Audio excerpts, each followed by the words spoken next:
Hello, this is Toy with Educator.com. We're kicking off Lesson 5, jQuery Core and Basics. Quick recap. We've just gone through a couple examples of how to use Ajax and how to use jQuery with Ajax. Now we're going to actually kind of expand our vocabulary with jQuery, kind of get into the guts of it, try to do some little examples of it. And no better way to start off than to talk about the DOM. The DOM. Sounds like an old boyfriend, but really it's the document object model. Alright, what this means is it's the way that this model is how browsers understand HTML pages. Okay? It starts off with the topmost object in it is the browser. Alright, so if we look at our browser, it looks like this. It is this whole thing, this whole browser. Alright? The browser includes multiple tabs. Alright? All these tabs are part of this browser object. Alright? Underneath the browser, you have the window. And you can kind of think of it as one window. All right, one tab of the browser. All right, it's not the whole browser. Now, this whole one window includes the things like here, this Google stuff, this box here, this URL box here. They use this like little area here, the status bar, these scroll bars. It includes that whole thing. It's not just this white space from here to here. Okay. Now, underneath the window, you've got the actual document or the page, and that is just this white space. And that is where you fill it up with the notation of the page source, the open HTML, close HTML, all that stuff in between there, plus all your JavaScript inside of that. Okay, so under here, let's just write this out. Underneath the browser comes the window. Underneath the window comes a document / page. All right, and underneath the document and page comes all your elements, and this is totally visible in your page source. Stuff like your text boxes and your images and your links like www.blah.com, your links, your text, your typical text, your H1s, your H2s, all of those things. Those are all elements of the document. All right. So in this particular case, if we look at page source here,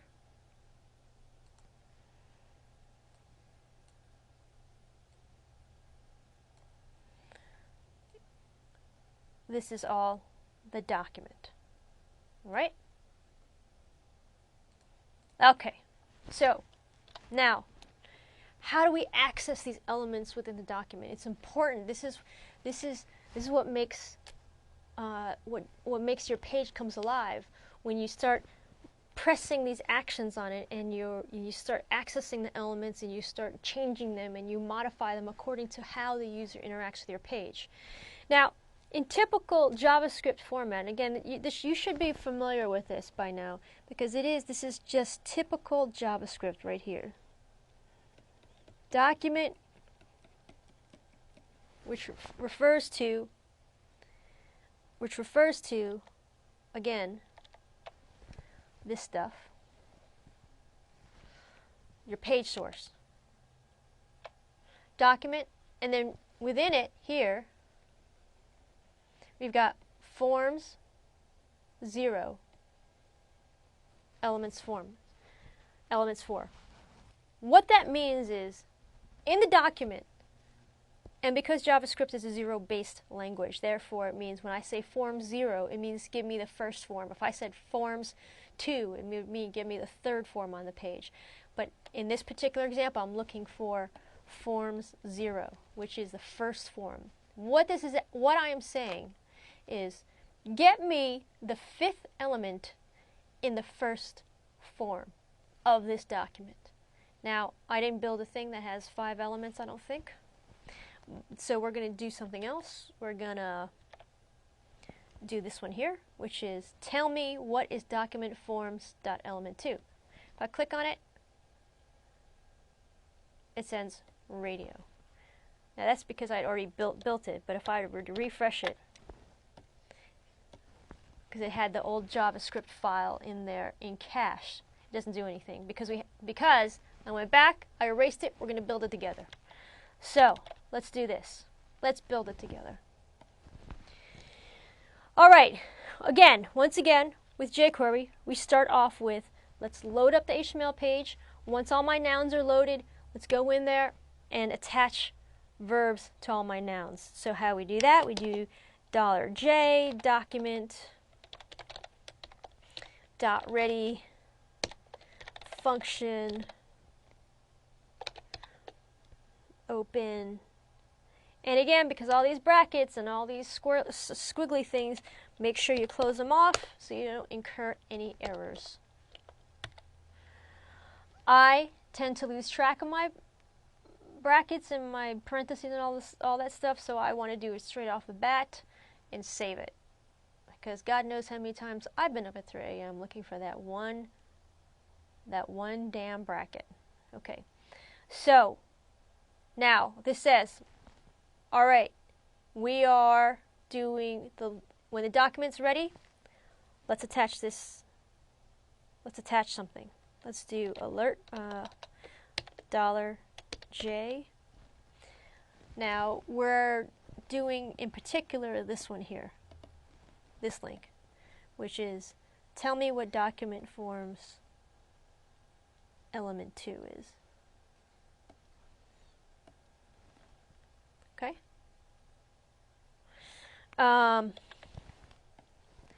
So it's going to be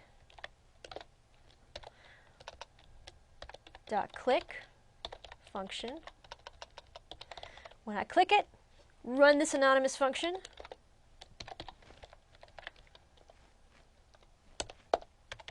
Let's alert, and let's just make sure it works by saying hi.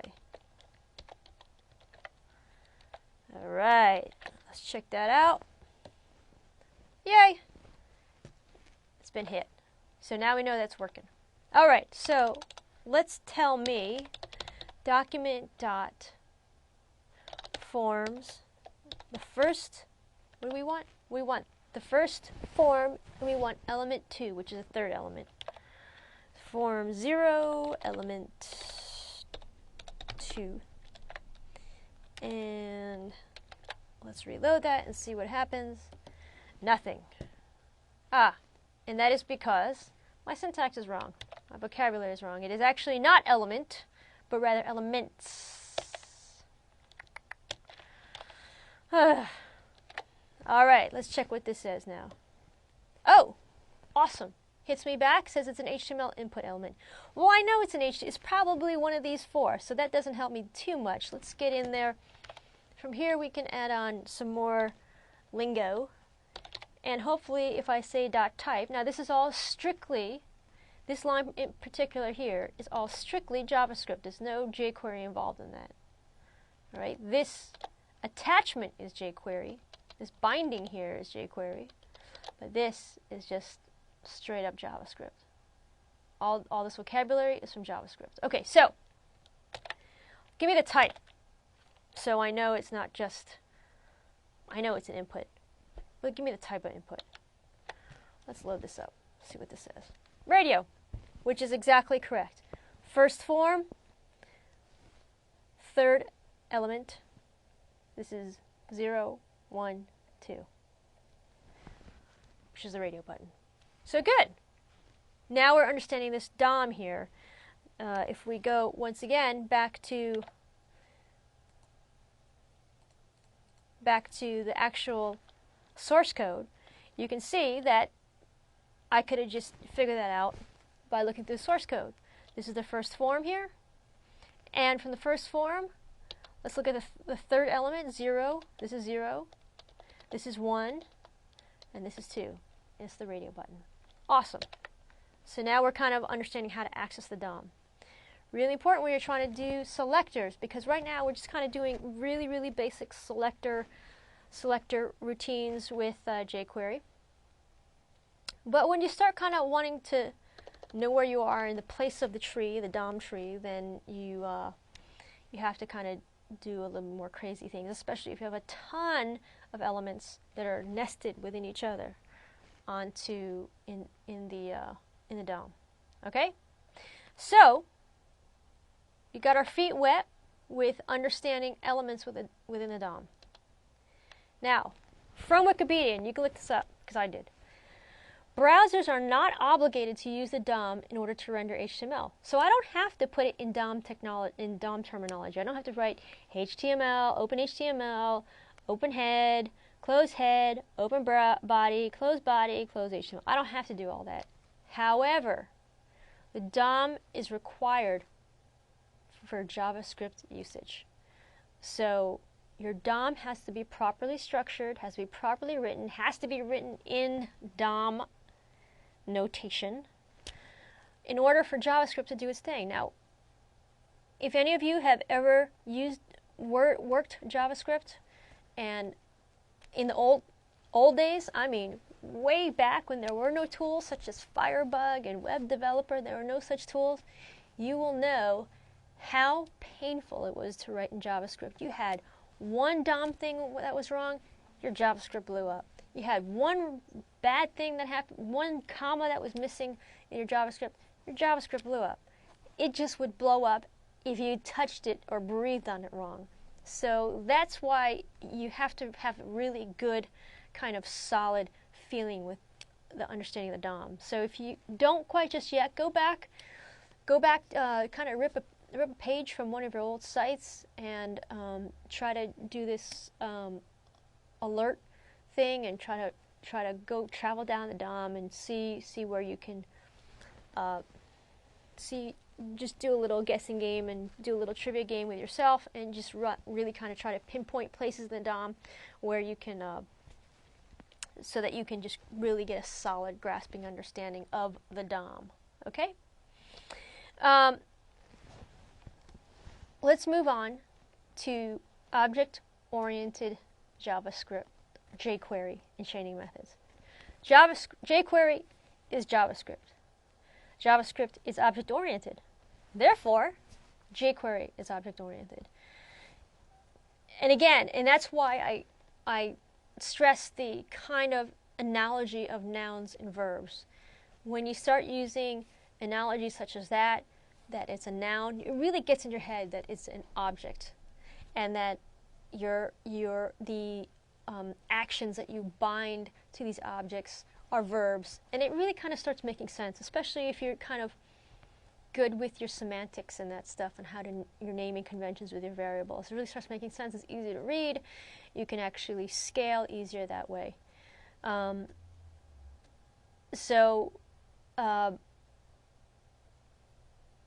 Take advantage of the object-oriented nature of JavaScript. And part of that advantage is chaining methods.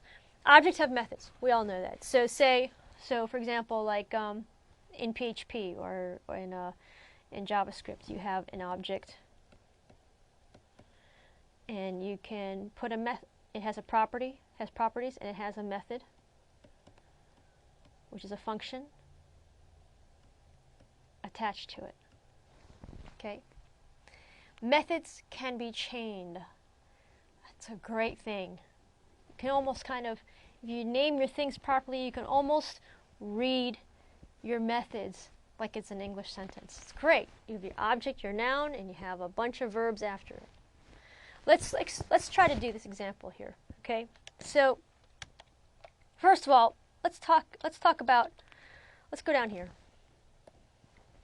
and show me the value of the text box. Of course, it doesn't work yet because I haven't built it yet. This is a perfect example of object-oriented nature. So, oops, I'm sorry. Let's go see what that name of that text box is, which is here. We want to talk about this one. Okay? So, the name of this is that. The ID is text2I.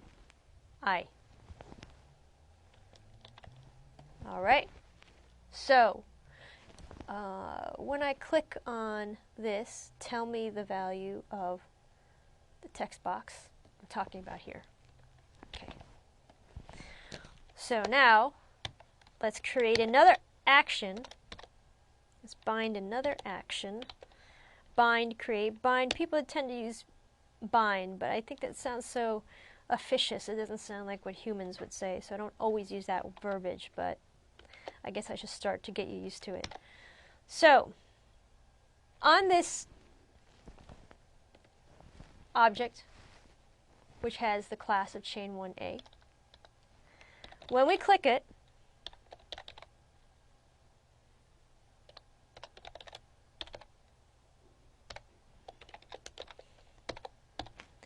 I want it to tell me the name of the text box. So I'm going to tell me the name of this. Tell me the value of that. I'm sorry, value of that. Very different. All right. So let's do this. Oh, let's get that.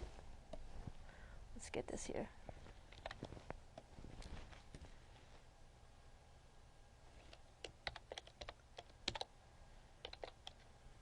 Pound, because it was an ID, if you recall. Okay. And get the value of it.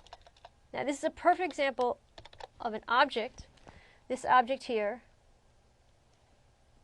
and a method. Oops.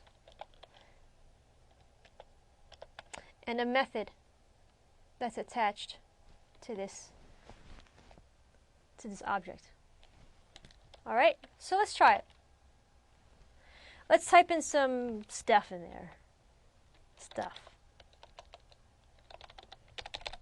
And I'm going to put in a bunch of spaces in there too, just so you can see. You won't be able to see it when the alert box pops up, but just so you can know that we're doing something. Oh, did I refresh? I'm sorry, I didn't refresh. So let's do this again. Okay, more stuff. All right. Tell me the value of text box. Yeah, cool. In fact, those spaces come up too. If I were to do this, let's add some delimiters so we can know that the spaces are in there as well.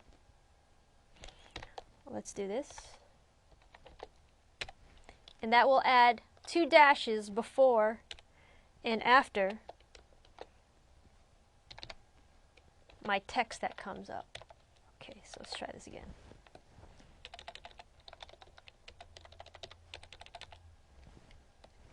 See that? So you got the 2 dashes here. This everything that's in that text box, and then the two dashes afterwards. Awesome. All right. Now, an example of chaining your methods. Tell me the trimmed value. Now I want to do 2 things. I want to get the value of the text box, plus I want to trim it. I want to take off those spaces, because those spaces can mess up my data in the database.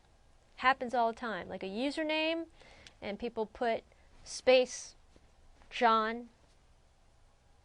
If I did alphabetical order, John's name would be at the top of the list because his first character of his name is space. It really should be at the J. So you want to trim all that white space. People type that in. They do it by habit. They do it by accident. So definitely trim your stuff. So let's go back, and we know that this button is tell me the trimmed value. It's this button here. So $J dot oh, perfect. When it gets click, then run this anonymous function of alert. I'm just going to copy it. How's that? Let's get smart here. we want the value, and then we want to trim it. So there is a jQuery method called trim, and you can just chain it onto the back of it. All right? So let's do this. Reload. Let's put some stuff in there, more stuff there. Oh, you know what? Let's do this. I'm the moron user. I like spaces. My name is John. John comes up as Space John, which is going to ruin my ordering effect in my database. However, if I trim it, now John has been trimmed to his proper, true name.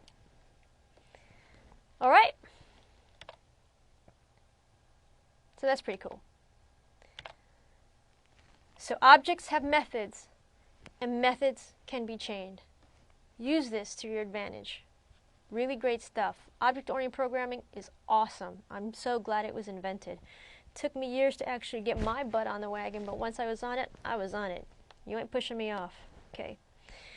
So let's get into the core. We have jQuery. All right. If you look up, there's a link out there for jQuery. There's documentation out there. They start off with saying, if you want to use jQuery, this is your notation. jQuery dot or jQuery if you're selecting items. Dot element.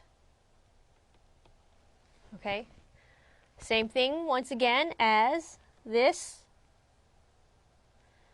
dot method.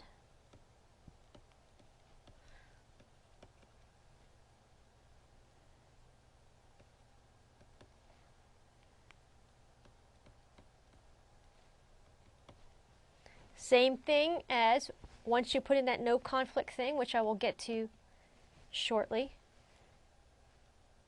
What you've been seeing me do all along is dot this.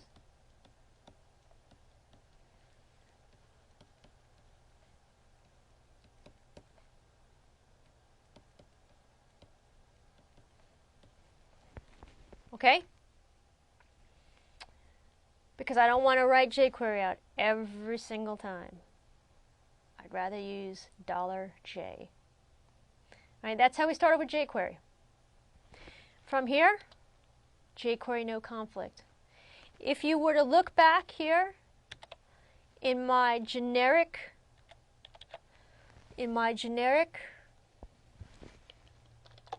you'll see jQuery no conflict. Once again, you have to do this for large-scale projects. You don't necessarily have to do it for your small or medium, but I recommend to just kind of get in the habit of doing it, just because there's going to be a day when you're going to be hitting up other people's code, whether they're still on the project or not, and they're going to be using some other framework, and then things are going to be exploding all around. So just get in the habit. You could use J, you could use any letter, you could pick anything that you want, and but just stay away from the singular J, because then things are going to start exploding once you start using multiple frameworks. All right, so that concludes jQuery core and basics, and we're going to get moving along with some of the selectors next time, and then after that we can start writing some really cool things. All right, thanks a lot. Stay tuned for lesson 6.